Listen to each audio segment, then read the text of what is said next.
Karimnagar, Nizamabad, Adilabad, Medak teacher MLC ఎన్నికల్లో BJP అభ్యర్థి మల్కా కుమరయ్య విజయం సాధించిన సందర్భంగా కరీంనగర్లోని ఎంపీ కార్యాలయం వద్ద కేంద్ర హోంశాఖ సహాయ మంత్రి బండి సంజయ్ కుమార్ సంబరాలు జరుపుకున్నారు.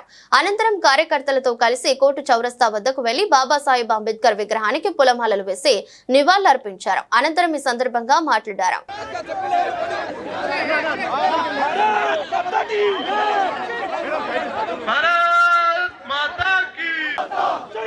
దయచేసి అందరూ కూడా ఆఫీస్ లో ఉండద్దు, అందరు ముందుకు రండి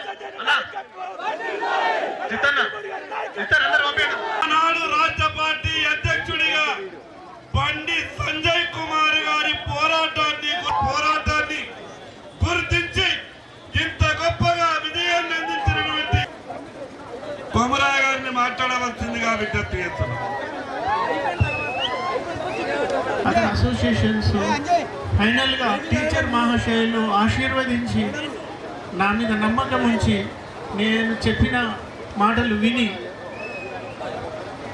టీచర్లందరికీ ఇంతవరకు ఏదన్నా చేసిందంటే గవర్నమెంట్ ఆఫ్ ఇండియా బీజేపీ తరఫునే, తర్వాత బీజేపీ పార్టీనే 317 జీవో కింద సంజయ్ గారు జైలుకి వెళ్ళారు. అదేవిధంగా పార్టీ కార్యకర్తలు ప్రతి ఒక్కరు ఏ విషయం టీచర్ అయినా కానీ ఓన్లీ భారతీయ జనతా పార్టీ ఆరు తపస్సు వీళ్ళే ఎజిటేట్ చేసి కొంతవరకు సాధించారు. ఏదైనా ఫైనాన్షియల్గా హెల్ప్ అయినా కానీ గవర్నమెంట్ ఆఫ్ ఇండియా నుంచే టీచర్స్కు జరిగింది.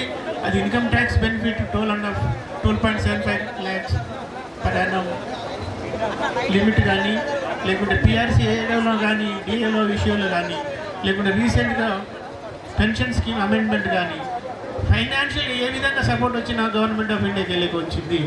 కాబట్టి స్టేట్ గవర్నమెంట్ లాస్ట్ 20 yearsలో టీచర్లందరినీ మోసం చేసింది.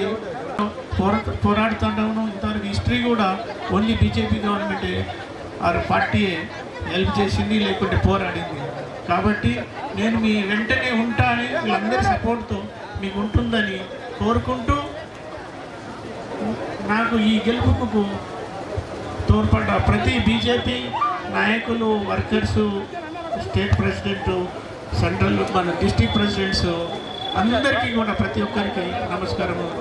తర్వాత ప్రతి టీచరు ఎవరైతే ఓటు వేసి గెలిపినందుకు వాళ్ళకు నేను ఎప్పుడు